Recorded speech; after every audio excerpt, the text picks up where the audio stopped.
नमस्कार जी साथियों, समस्त भारतवर्ष के होमगार्ड जवान, नगर सैनिक जवान, गिरे रक्षी वाहन जवान सभी को हाथ जोड़ के प्रणाम।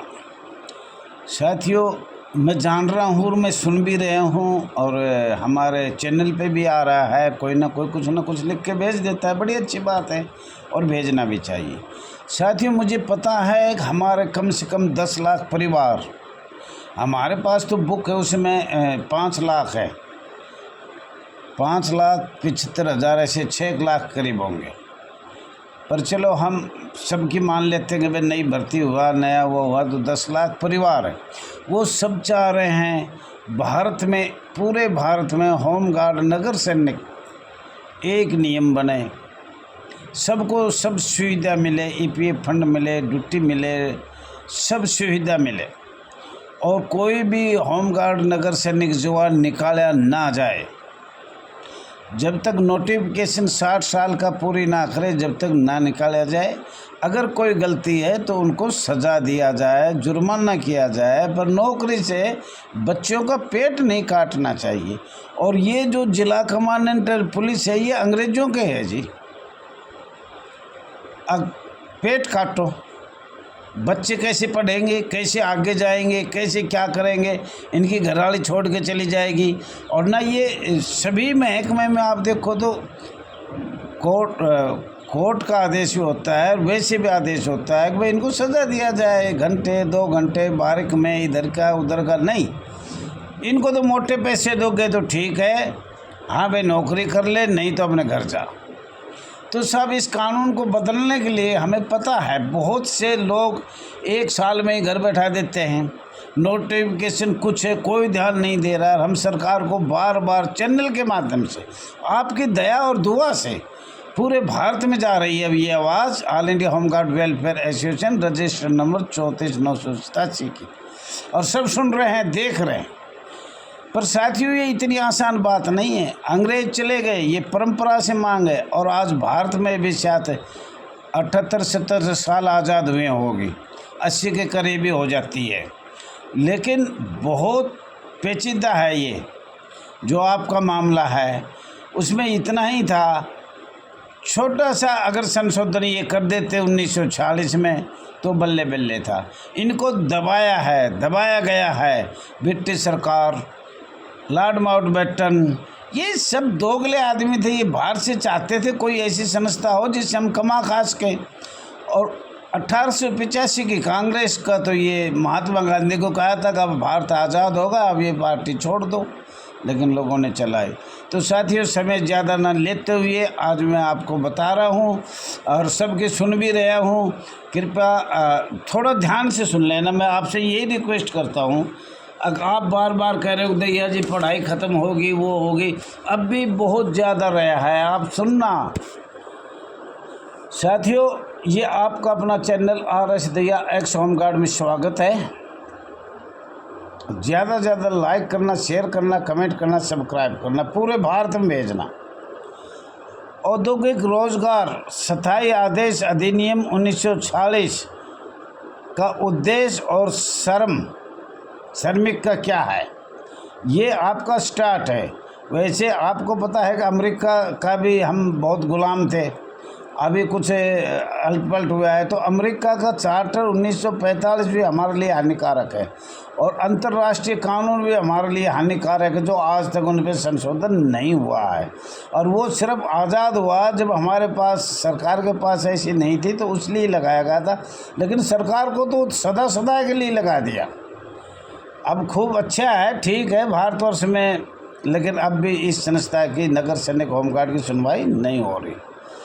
तो साथियों, औद्योगिक रोजगार स्थायी आदेश अधिनियम 1946 का उद्देश्य और श्रम कानून ज़रूर पढ़ना चाहिए आपने। और श्रम मंत्री भी चुना गया था, उसके बारे में भी सुनना चाहिए। 7 सितंबर 1949 में मसौदा तैयार किया, बहस हुआ। होमगार्ड नगर सैनिक की परंपरा से मांग थी और माननीय कानून मंत्री बाबा साहब अम्बेडकर थे और माननीय श्रम मंत्री बाबू जगजीवन राम माननीय वीपी गिरी होमगार्ड नगर सैनिक की अपनी आवाज़ जो उठाना चाह रहे थे वो संसद में पास नहीं हुआ।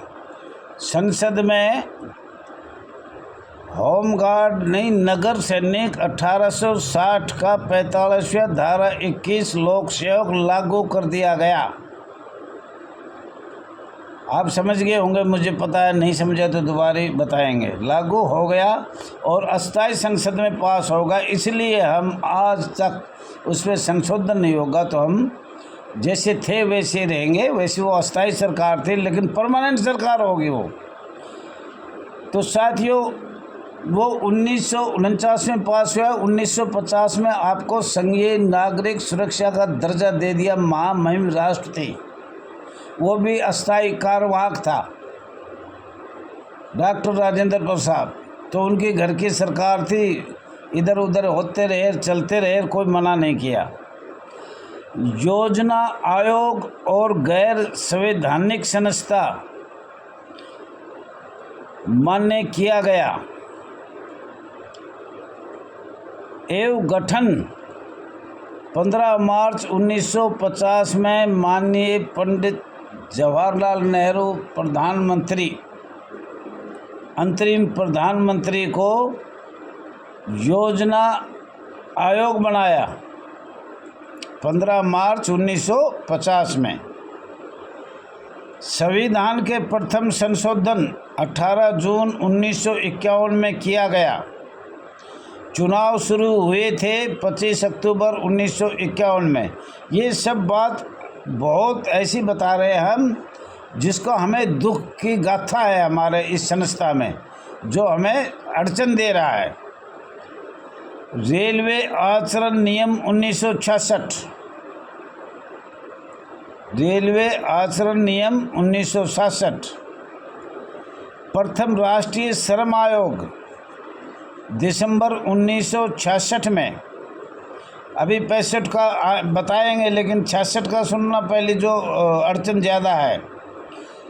दिसंबर 1966 में श्री पी.वी. राजेंद्र गडर की अध्यक्षता में एक आयोग बनाया गया, जिसकी रिपोर्ट 1969 में भारत सरकार को भेज दिया गया। राष्ट्रीय असंगठित संस्था के बारे में। और साथियों दूसरा, इसका संशोधन करने के लिए बता रहा हूँ, 1966 प्रथम राष्ट्रीय श्रम आयोग, दूसरा एवं प्रशासनिक सुधार आयोग ARC 5 जनवरी 1966 में बना,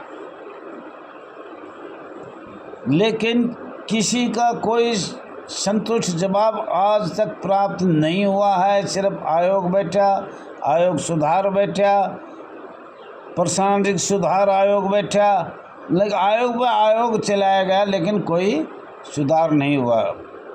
साथियों दूसरा श्रम आयोग 1999 से 2002 की रिपोर्ट पर ऐतिहासिक रूप में उन्मुख ध्यान केंद्रित करता है। अध्यक्ष रविंदर वर्मा थे। दूसरा श्रम आयोग का अध्यक्ष कौन था? श्री रविंदर वर्मा थे। एवं 29 जून 2002 को तत्कालीन प्रधानमंत्री माननीय अटल बिहारी लाल वाजपेयी को अपनी रिपोर्ट सौंप दी थी, परंतु आज तक मालूम नहीं हुआ उसका क्या फैसला हुआ या नहीं हुआ या चल रहा है, इसके बारे में कुछ नहीं कहा जा रहा। कोई लिखित जवाब किसी को भी शायद प्राप्त नहीं है। All India home guard welfare association को कोई प्राप्त नहीं हुआ, जबकि हमने ये सब लेटर पहले ही भेज रखे थे। साथियों नंबर 7 है भारतीय श्रम कानून। बहुत पुराना लंबा इतिहास है। ILO 1919 अंतर्राष्ट्रीय कानून है जो भारत में श्रम और रोजगार गृह मंत्रालय भारत सरकार द्वारा 1946 में श्रम कानून एवं भारतीय श्रम कानून लागू किया गया था। माननीय श्रम मंत्री भी बनाया गया था। उसके बारे में हमने बार बार पत्र भेजा भारत सरकार को, पर उसकी कोई रिपोर्ट का मालूम नहीं हुआ कि भाई क्या चल रहा है। माननीय गृह मंत्री पूर्व शिवराज पाटिल ने माननीय संसद द्वारा गृह रक्षक नगर सैनिक की कुछ आवाज़ उठाई 2006 में, परंतु खाली आश्वासन प्राप्त हुआ एवं मॉडल होमगार्ड बिल 1965 एवं नियम 1969 पर कोई भी चर्चा माननीय गृह मंत्री पूर्व गृह मंत्री शिवराज पाटिल ने कोई चर्चा नहीं किया। साथियों, अब ये नीति आयोग माननीय प्रधानमंत्री श्री मोदी जी एवं भारत सरकार द्वारा गठित दिनांक 1 जनवरी 2015 में नियुक्त किया गया है। साथियों, ये माननीय प्रधानमंत्री मोदी जी ने एक नीति आयोग बनाई है। वो आपका देख रहा है अंतर्राष्ट्रीय कानून या श्रम कानून या आपको जो भी बनाया है समझौता, उसके बारे में बनाया है नीति आयोग। लेकिन इसमें भी आज तक 2015 में बना था, 10 साल हो गई, इसमें भी ये नहीं पता क्या चल रहा है। लेकिन हमने भेज रखा है, कोई उत्तर आएगा तो आपको ज़रूर बताया जाएगा। माननीय गृह मंत्री श्री अमित शाह जी को दिनांक 1 जून 2022 में मॉडल होमगार्ड बिल 1965 एवं नियम 1969 समीक्षा के लिए राज्य के माननीय वरिष्ठ अधिकारी प्रशासन और शासन, माननीय डीजी होमगार्ड एवं केंद्र शासित प्रदेशों के माननीय डीजी होमगार्ड निष्काम सेवा दिल्ली भेजा गया था पत्र। सभी होमगार्ड वरिष्ठ अधिकारियों उत्तर देने में असमर्थ रहे और आज तक कोई भी उत्तर इस बारे में समीक्षा के बारे में नहीं दिया गया। साथियों, अब मैं कहना चाह रहा हूँ, भारतीय जनता पार्टी, भारत में भारतीय जनता पार्टी का राज है। माननीय केंद्र सरकार भी और राज्य सरकारों में अब भी ये अगर ऐसे उत्तर नहीं देंगे तो फिर हमको तो देंगे ही नहीं। भाई, ये बड़े बड़े अधिकारी माननीय राज्य में बैठे, माननीय डीजी होमगार्ड निष्काम सेवा पे जो बैठा रखे या माननीय पुलिस वाले बैठा रखे, ये भारत सरकार माननीय गृह मंत्री का पत्र का जवाब नहीं देगा तो हमारा कैसे देंगे। All India home guard welfare association को भी बात भी करना नहीं चाहते।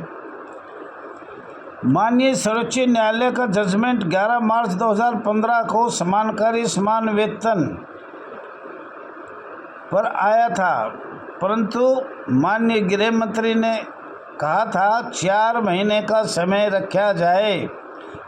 गुजरात प्रदेश 14वें सम्मेलन में दिनांक 22 नवंबर 2024, परंतु आज तक उस पत्र का कोई भी जवाब नहीं आया और 4 महीने से 6-7 महीने हो गए, लेकिन ये नहीं पता समान कार्य समान वेतन जजमेंट पे माननीय भारत सरकार माननीय गृह मंत्रालय ने उसमें क्या एक्शन लिया है या नहीं लिया है, या वो पहले लेटर भेजा तो उसकी तरह सरकार शायद मना भी कर गया होगा। हमारे माननीय डीजी होमगार्ड, माननीय पुलिस, ये सब अधिकारी बैठे हैं तो ये उल्टी पट्टी भी पढ़ाते हैं सरकार को। धन्यवाद साथियों, धन्यवाद।